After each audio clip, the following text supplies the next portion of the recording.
مبادرات هيك تنكر يعني بريء هاجي جارك الدوس. حزبنا اقترح عدة مبادرات للرؤى السياسية للأحزاب والمؤسسات الكردية، أردنا أن نوحدهم تحت عنوان الرؤية الكردية الموحدة من أجل حل الأزمة السورية وحل القضية الكردية في سوريا. وبعد عدة محاولات وصلنا إلى ميثاق أساسي وعرضناه على مجموعة من الأحزاب، لكن مع الأسف قسم منهم رفضوا ذلك العرض بسبب الاختلافات والتناقضات في الآراء في المسائل السياسية.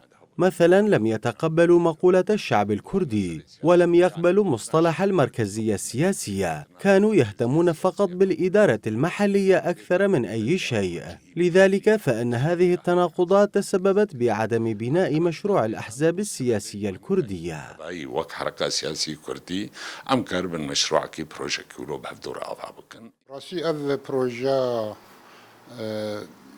في الحقيقة هذا المشروع جاء كمبادرة من قبل عدد من الأحزاب السياسية الكردية في روجافا من أجل توحيد الآراء الكردية في المستقبل وما هي مطالب الحركة الكردية، وقد مضى 3 أشهر على هذه المشروع. كما عقدنا عددا من الندوات مع المثقفين والشخصيات المستقلة والمجتمع المدني، ونحن نناقش عن هذه المسألة. نتمنى بأن نصل إلى قرار مع بعضنا البعض في المستقبل وأن تصبح الرؤى الكردية واحدة. ونتمنى أيضا من الحركة الكردية مع اختلافاتها الداخلية بأن تصل إلى رؤى مشتركة لتصبح هذه الرؤية خارطة الطريق للأحزاب والحركة الكردية في سوريا.